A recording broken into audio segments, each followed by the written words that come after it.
não tendo muito tempo para, se calhar, para a discussão, mas de qualquer maneira eu acho que há várias questões que se podem colocar e eu começava por colocar uma questão aos quatro participantes na mesa, porque eu tenho visto alguma controvérsia nas redes sociais, até de colegas ortodontistas brasileiros, criticando o uso de alinhadores em crianças e adolescentes, justificando como que o uso de alinhadores pode inclusivamente interferir negativamente no desenvolvimento esquelético deste perfil de pacientes. E eu sei que há pouco tempo tive essa conversa com a Teresa sobre este tema, e portanto eu falo, penso que entenderam há pouco, eu sou leigo na área da ortodontia, e, portanto sou um curioso, no sentido em que interessa-me sempre saber o que é a ortodontia nos pode dar, mas gostava de ouvir a vossa opinião sobre esta questão, que eu não sei se tem tanta polémica assim, mas para que possam, digamos, debater sobre este aspecto. Eu começaria, se calhar, pelo Cláudio, se a Teresa não se importar, Não, força, começaria força. pelo Cláudio, que nos pode dar uma opinião sobre o tema. Opa, vamos lá. Primeiro, parabenizar a professora Tereza, que foi sensacional a sua apresentação. Obrigada. Eu não sei como é em Portugal, mas o brasileiro, ele tem essa falta de desculpa, eu sou brasileiro, mas infelizmente os dentistas brasileiros são pessoas maravilhosas, são seres humanos também, mas existe no brasileiro acredito que até uma falta de educação nesse sentido, né? Recentemente teve mesmo aqui nas redes sociais um professor famoso aqui falando mal disso, falando mal dos tratamentos com o sistema de alinhadores em crianças. O que eu posso dizer é, isso já acontece há muito tempo. Eu fui um dos pioneiros a trabalhar com sistema autoligável no Brasil, há 17 anos exclusivamente, com uma casuística muito grande.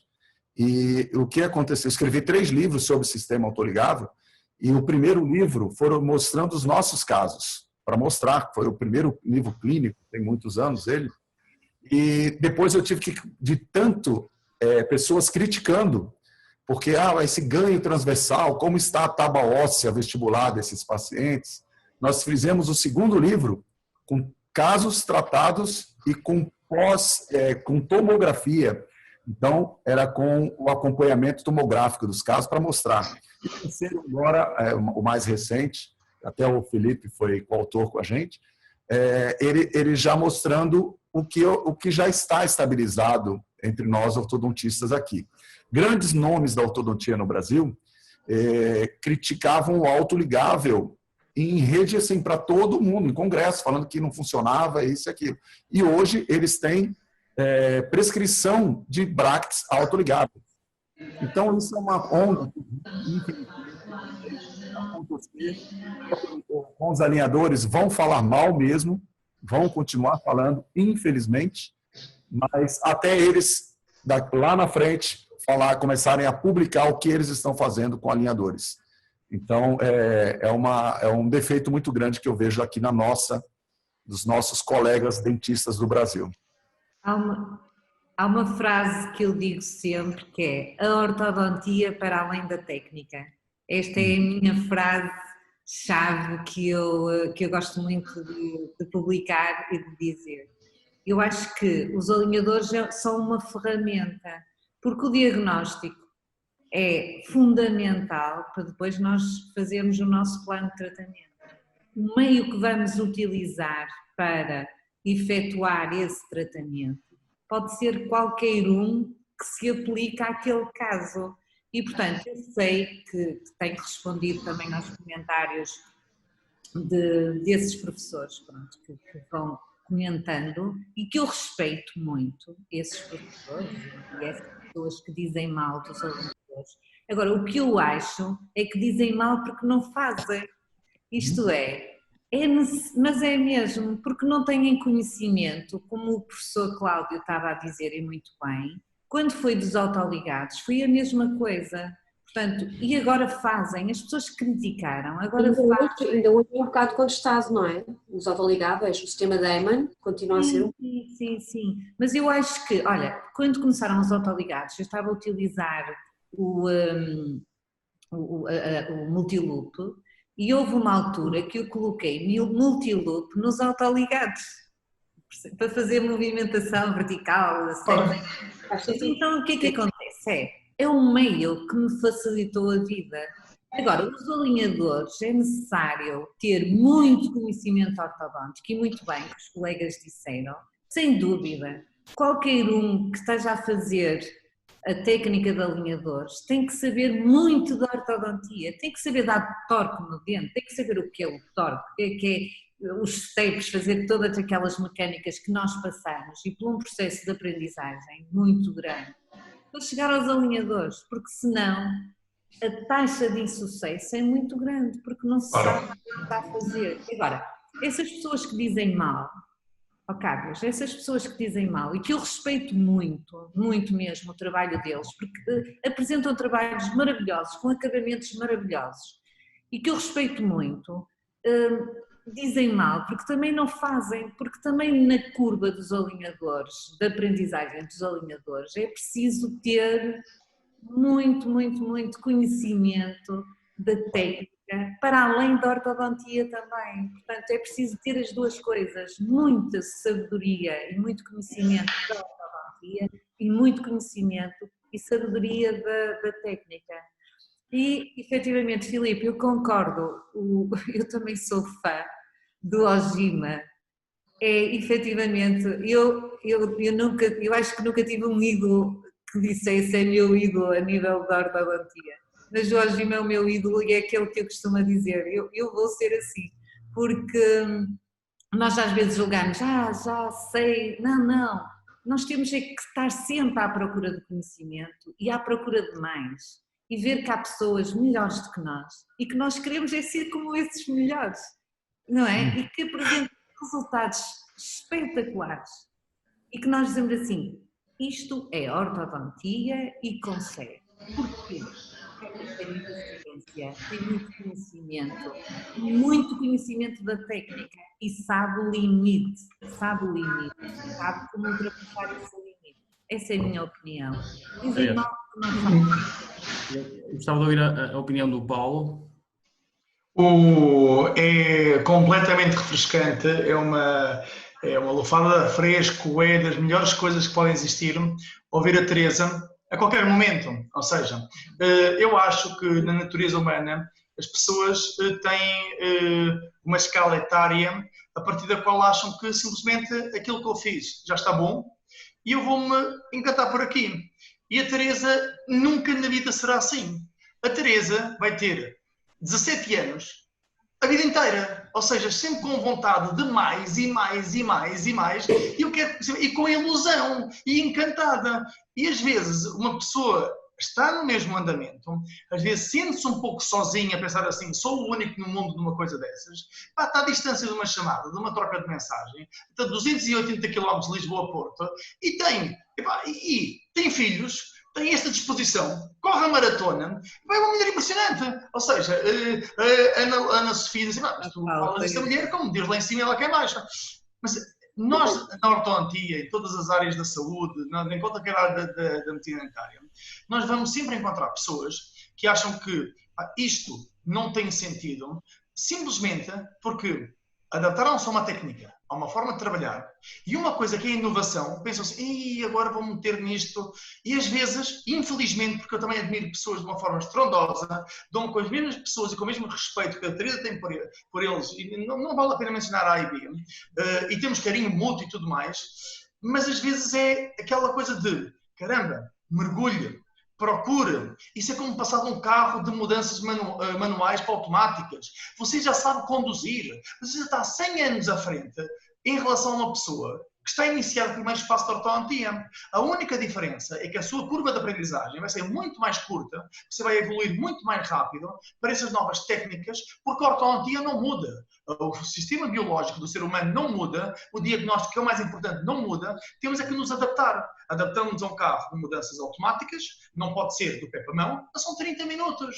E daqui mudamos para daqui a nada a veículos que, como na minha apresentação, conduzem por eles próprios. Portanto, nós temos que estar sempre preparados para nos adaptar, para evoluirmos e sairmos eternamente da nossa área de conforto. E a área de conforto da Teresa é o sair da área de conforto. E é a mesma coisa que partilho com tantas outras pessoas, com o Filipe Tiago, com esse craque gigantesco do Brasil, o Cláudio Figueiredo, que eu partilho completamente, o meu irmão do lado do oceano. Portanto, é um orgulho muito grande estar convosco. Mas na resposta em relação ao Carlos, e obrigado por moderar-se daqui de uma forma top, é nós mantermos a ilusão de uma forma constante e contínua, independentemente do nível que uma pessoa alcançou. A Teresa Pinto tem casos de MIO lindíssimos, que é uma técnica que temos que aprender a dobrar muito, com uma curva de aprendizagem pesada. Eu também a junto com a técnica do autoligável. E o autoligável é uma mais-valia enorme para o nosso processo. É a única técnica? Não. É mais uma ferramenta. Domine essa ferramenta. O autoligável tem que estar sempre em conjunto com outra. O autoligável sozinho nunca poderá funcionar. O sistema... Nada sozinho funciona por ele próprio. Os alinhadores têm que estar associados. Tem que associá-lo sempre a qualquer coisa. Ou sistema híbrido, ou... O autoligável, dependendo de caso a caso. Há casos que, dependendo das suas características, podemos resolvê-lo só com o autoligável. Agora, é impossível uma só técnica resolver toda a ortodontia. Não existe um único sistema que é uma panaceia universal. Existem, nós não adaptamos a nossa técnica, o nosso paciente, a nossa técnica, adaptamos a nossa técnica ao nosso paciente. Mas agora, alinhadores com aparelhos auxiliares, sejam eles ortopedia intersetiva, como a Teresa bem mostrou, seja ele tratamento ortodôntico híbrido, como o Cláudio Figueiredo também mostrou, sendo alinhadores de marcas ou in-office, como o Filipe Tiago demonstrou, nós conseguimos resultados fabulosos. Se é um caso para disjunção, porque é um colapso transversal esquelético, é óbvio que eu preciso de um disjuntor com marco, aquilo que quer que seja, e depois posso avançar com o quê? Com brackets normais, com brackets autoligáveis, com alinhadores. Portanto, é selecionar um paciente, termos o ideal para aquele plano de tratamento e usarmos a tecnologia com que nós estamos mais à vontade, sem medo nenhum da evolução. E medo é uma coisa que nenhuma das pessoas aqui presentes tem em nenhuma das suas áreas.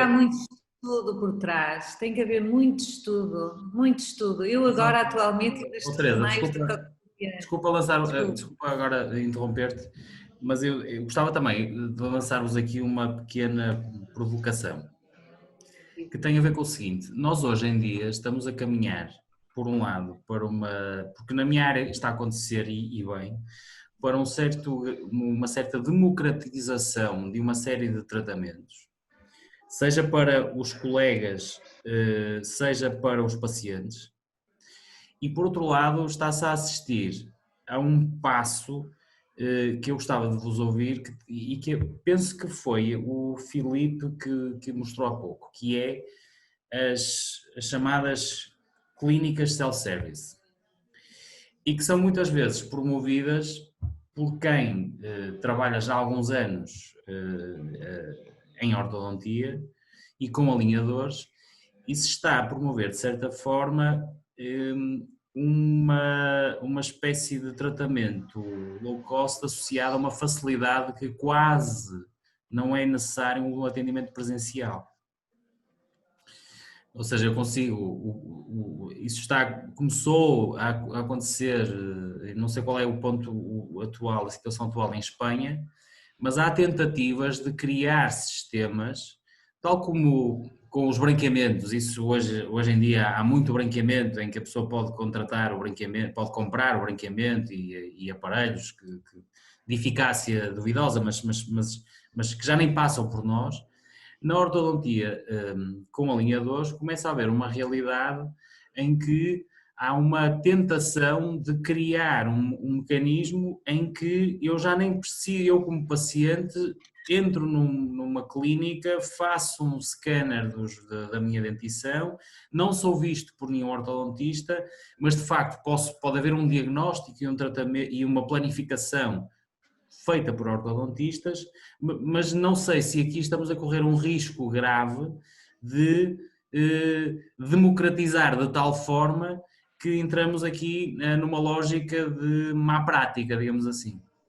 É mesmo má prática, sem dúvida. Se me permites, só sim, depois passo a palavra aos colegas. O ortodontista nunca pode ser superado por isso, de todo.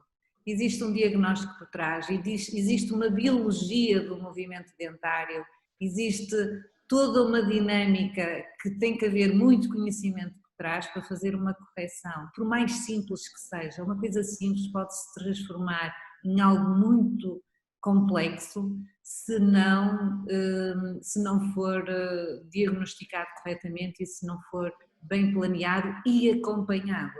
O ortodontista tem que saber, e isso é que é o êxito, é aquilo que todos os grandes dizem, isto é, temos que estar presentes.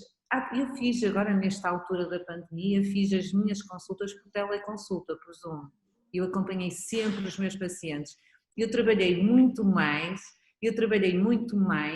do que quando estava no consultório, porque acompanhei todos os casos e foi muito complicada esta fase, mas acompanhei tudo e, portanto, nós temos que estar em cima, saber interceptar, colocar um aparelho seccional se for o caso, colocar um mini implante se for o caso e perceber que o movimento está-se a dar de acordo com a biologia do caso em si. E, portanto, o ortodontista nunca vai ser ultrapassado, porque se for ultrapassado vai haver muitos problemas, como já está a haver, não é?